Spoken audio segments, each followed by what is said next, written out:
We've got Lane County Commissioner Ryan Ceniga joining us right now. The new year just started, and you have a new title as one of the Lane County Commissioners. So tell me about that. Yes, thank you, John. I was nominated and voted to be chair of the Lane County Commissioners. It turned out to be a 5-0 vote, which is always a great way to start off, really. Yeah, so the chair, just tell you a little bit about the chair. The chair position, it's maybe not as fun as it sounds. When you're nominated for chair, that's because you will now be setting the agenda for all the meetings and making sure all the votes are taken correctly and those kind of things. So that's Sure. And somebody's got to do the grunt work behind the scenes, so to speak. Right. Well, and you know, a big hot button topic for us here the past several years, budgetary concerns, both on a large scale and a small scale, and of course Lane County no exception, dealing with some budgetary issues here moving forward. So tell me, how are things looking here as we kickstart 2026?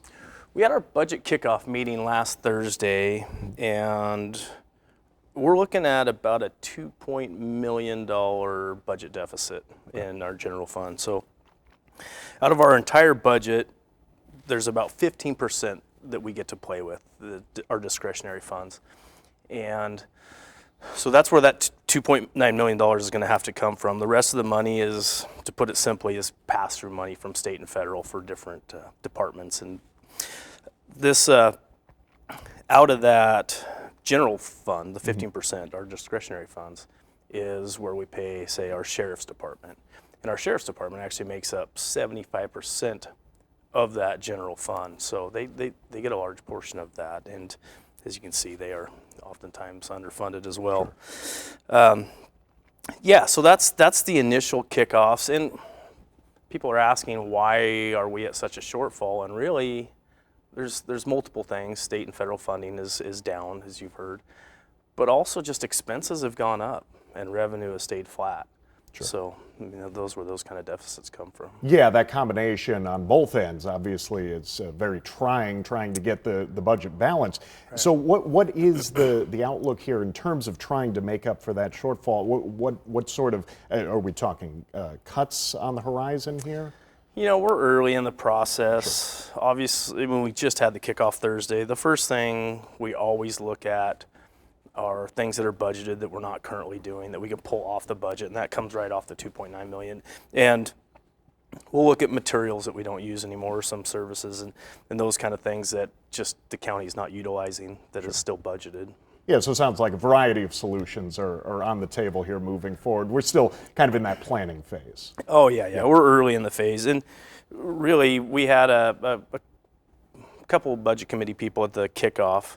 And this whole process has to go through our budget committee, which each commissioner appoints a budget committee person, and each department will come and talk to us about what they could do. So we were really, really early in the process.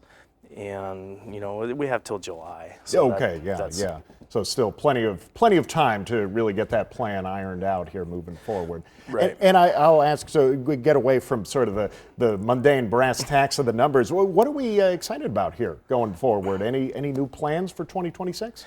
Yeah, we do have some things we're excited about at Lane County, and one thing that I'm really passionate about is housing. We're in a housing shortage here in Lane County. And we brought somebody on, and he came up with this idea of land banking. So we took $2 million from our lottery funds, and what that is those are parcels of land that haven't been developed for different reasons. There's some sort of sticking point, and the county is going to go through, purchase those pieces of property, and think of and come up with solutions to those land use issues and solve them, and then sell them back to get developed. There's a lot of, some people call it infill type stuff that it's just not, there's other places to build for cheaper. Sure. So that's why, that's where contractors go, and we want to really focus on those troubled properties that would be great for housing. All right, sounds like we're looking for solutions. That's always great to hear. Thank you so much, Commissioner Ceniga, or should I say Chairman Ceniga. We appreciate you taking the time and coming on our program.